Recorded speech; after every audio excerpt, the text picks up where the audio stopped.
आपका एक बार फिर से वेलकम करते हैं आज के हमारे इस फ्रेश वीडियो पे। तो आज इस वीडियो के अंदर मैं आपके साथ डिस्कस करूंगा Aditya Birla Sun Life PSU equity fund direct growth के बारे में। ये म्यूचुअल फंड अभी के टाइम पे काफ़ी ज़्यादा धूम मचा रहा है। तो क्या रीज़न है कि ये जो म्यूचुअल फंड है Aditya Birla Sun Life PSU equity fund direct growth इतने हाईलाइटेड पे है?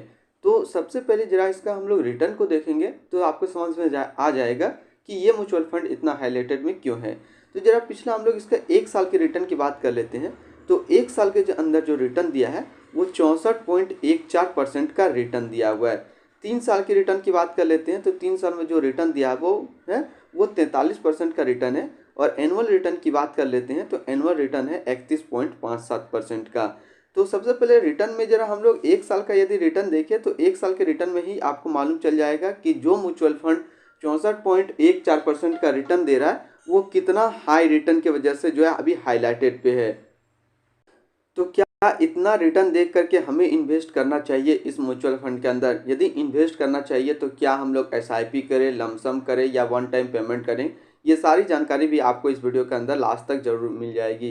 तो यहाँ पे हम लोग आज की डेट में इसका एक एनएवी का प्राइस देखते हैं तो इसका एक एनएवी का प्राइस है 29 रुपया 83 पैसा। रेटिंग की बात करते हैं तो इसको अभी किसी प्रकार का रेटिंग नहीं मिला हुआ है। बिना रेटिंग के ये म्यूचुअल फंड काफ़ी अच्छा परफॉर्मेंस कर रहा है। तो इतना अच्छा परफॉर्मेंस हमें लालच दे रहा है या फिर ये एक तरीके का ट्रैप है, ये भी मैं आपके साथ डिस्कस करूंगा। इसमें मिनिमम एसआईपी अमाउंट आप 500 का लगा सकते हैं और इसका जो फंड साइज है वो है 1488 करोड़ का। अब हम लोग बात करते हैं रिटर्न कैलकुलेटर का। रिटर्न कैलकुलेटर में बात करेंगे कि यदि आप इस म्यूचुअल फंड के अंदर 5,000 रुपया पर मंथ एसआईपी किए हुए थे तो 6 महीने, 1 साल और 3 साल के अंदर क्या रिटर्न देखने को मिलता?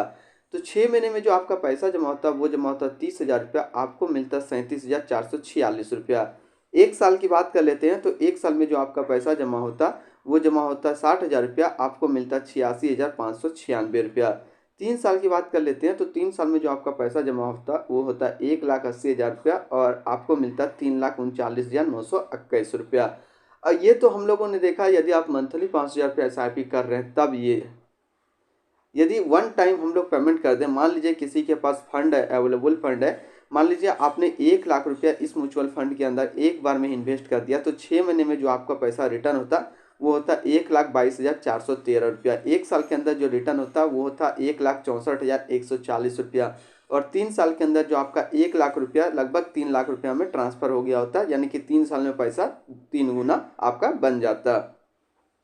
अब हम लोग होल्डिंग की बात कर लेते हैं तो इसके अंदर जो टोटल स्टॉक लिस्टेड है वो 39 स्टॉक लिस्टेड है। अगर हम लोग इसमें टॉप 10 की बात कर लेते हैं तो टॉप 10 में पहला नाम आता है कोल इंडिया लिमिटेड, दूसरा है एनटीपीसी लिमिटेड, तीसरा स्टेट बैंक ऑफ इंडिया, चौथा है power grid corporation of India limited, पांचवा है गेल इंडिया लिमिटेड, छठा है बैंक ऑफ इंडिया, सातवां है Indian renewable energy development agency limited, आठवां है पंजाब नेशनल बैंक, नौवां है oil and natural gas corporation और 10वां है हिंदुस्तान एरोनॉटिक लिमिटेड।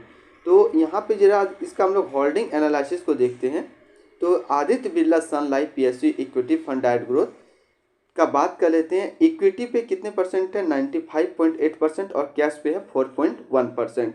हम लोग इक्विटी सेक्टर एलोकेशन की बात कर लेते हैं हम लोग जरा। तो इसका जो 579 करोड़ रुपया जो सेक्टर एलोकेशन है इसमें एनर्जी पे 40.3% का है, फाइनेंशियल पे 32.3 का है, कैपिटल गुड्स की बात कर लेते हैं तो 11.9% का, मेटल एंड माइनिंग 8.1% का, अदर 7.2% का। यानी कि Aditya Birla Sun Life PSU का जितना सारा स्टॉक होल्डिंग यदि हम लोग देखें तो लगभग 40% पैसा जो है एनर्जी के स्टॉक पे लगा हुआ है, 32% फाइनेंशियल पे लगा हुआ है, मेटल एंड माइनिंग की बात करते हैं तो 8% के आसपास है। अब हम लोग इसका कुछ और डेटा की बात कर लेते हैं जैसे इसकी रिटर्न एंड रैंकिंग के ऊपर। तो 6 महीने का जो फंड रिटर्न है वो है कितना है? 49.8 का है, 1 साल में 64.1 का है, 3 साल में 192.4 का और एनुअल देखते हैं तो 201.4 का। वहीं पे इस कैटेगरी का जो एवरेज रिटर्न रहता है 1 साल में वो 62.7 रहता है और 3 साल में 178.4% रहता है। हम लोग रिटर्न रैंक की कैटेगरी पे देखते हैं तो 6 महीने में ये 1 नंबर पे रैंक करता है, 1 साल में ये 1 नंबर पे रैंक करता है और 3 साल में भी ये 1 नंबर पे रैंक करता है। अब हम लोग इसके आसपास यदि सिमिलर फंड्स की बात कर लेते हैं तो इसके आसपास जो सिमिलर फंड्स है वो है quant infrastructure fund direct growth, Kotak infrastructure and economic reform fund direct growth, SBI conversion opportunity fund direct growth, Sundaram financial service opportunity fund direct growth, SBI health care opportunity fund direct plan growth. तो इसके आसपास इतने सारे इसके similar funds है। अब हम लोग बात कर लेते हैं इसकी expensive ratio exit load and tax का। तो इसका जो एक्सपेंसिव रेशियो है वो है 0.68% का।